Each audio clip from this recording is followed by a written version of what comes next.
This woman kills her whole family with mushrooms. How's that for an opening? Now, the woman's name is Erin, and Erin's about 48 during this time, living in Australia, and Erin has a problem. She and her ex-husband are fighting a lot. Now, her ex-husband is this guy, Simon. And I guess she and Simon are separated, but they never officially got divorced. I'm not sure what that's all about, but it sounds like they're in the middle of what is about to be a divorce. Anyway, at some point, Erin and Simon start fighting all the time over finances, over child support, and, stuff like that. She's hitting him up like, "You're a deadbeat, you're not doing enough for the kids." And of course, he's like, "I've been helping these kids for years, fuck you." Plus, Erin feels like it's not just Simon who's being a jerk, it's also his whole side of the family, specifically his parents. She feels like they, especially, are always taking Simon's side instead of doing what's right for her and the kids. And so at this point, Erin has had enough, and she decides it's time to get rid of Simon for good. Not only that, but she also wants to take out his whole family. So in 2023, she comes up with an insane plan that she's pretty sure will work. She's gonna unalive her ex-husband and his parents. She plans to go out and find some poisonous mushrooms growing in the wild, and then cook them up and slip them into ex-husband's food.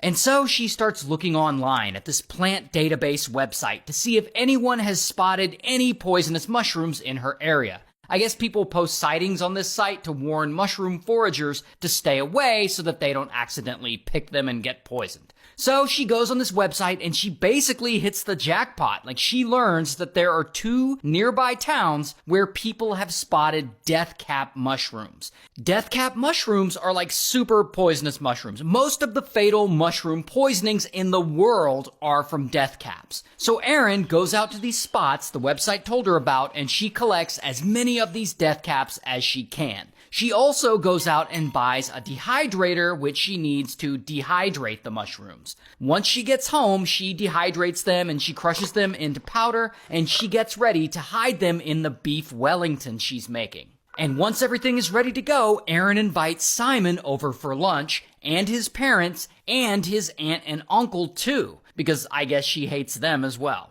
And when they ask why she's inviting them over for lunch, she's like, "I got a medical issue and I want to discuss whether or not to tell the kids about it." And of course, everyone's thinking, "Oh, a medical issue? She probably has cancer or something." So of course they're going to be there. And so on that morning, on the day of the lunch, Erin makes all the food and she puts the poison mushroom powder into the mushroom paste that's on the beef Wellington and into the mushroom gravy that she makes. But Erin is careful to make a separate set of mushrooms for her food that, don't have poison in them. And when it's finally lunchtime, Simon's parents and his aunt and uncle show up to Erin's house. But Simon actually doesn't. I guess the day before he cancels because, Erin's been an asshole to him lately.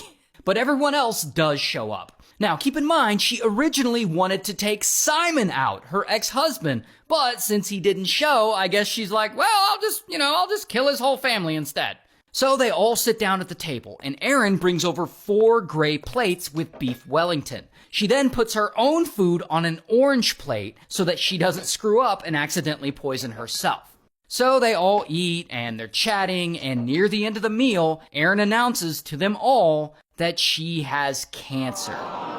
Which she 100% does not have, but I guess she told them on the phone that she had something important to tell them, and I guess she has to keep the lie going. Even though they're all about to be dead. Erin is just shameless. Regardless, all the guests think it's real, and they all feel really bad for her, and everyone starts giving her advice on how to break the news to the kids and stuff like that. Anyway, eventually lunch is over and everyone leaves and goes home. Later that night, those mushrooms start kicking in, because I guess they take 6 to 12 hours to start working. And Simon's family is all at their homes, and they all start getting sick. And they're like throwing up all night.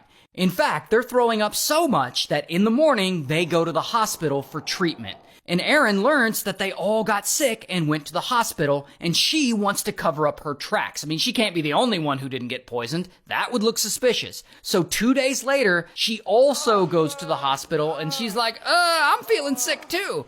Meanwhile, the condition of Simon's family keeps getting worse. They're still vomiting, they have diarrhea, they're severely dehydrated, and then their organs start failing, which is a really bad sign. So they all get a bunch of treatments, including one of them who receives an emergency liver transplant, which is just wild. But despite all that treatment, within a week, unfortunately, Simon's mom, dad, and aunt, all three of them, pass away in the hospital.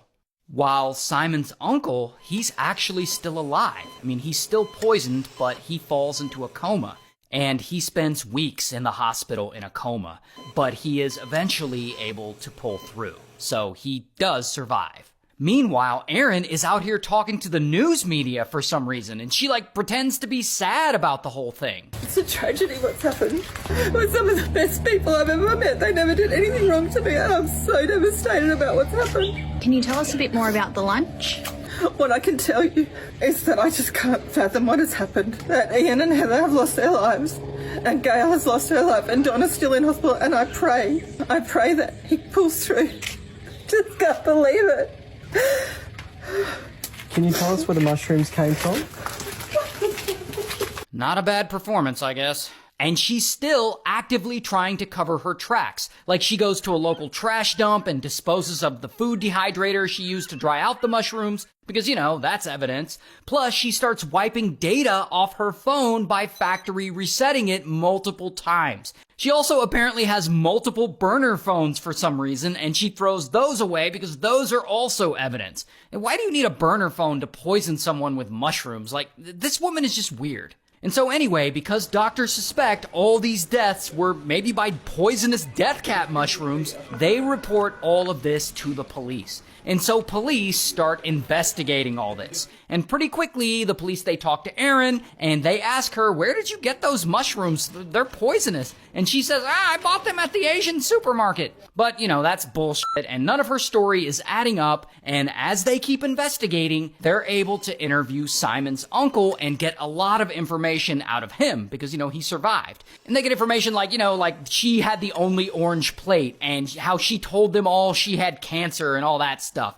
Anyway, and so police eventually gather enough evidence, and so, bam, Erin is arrested.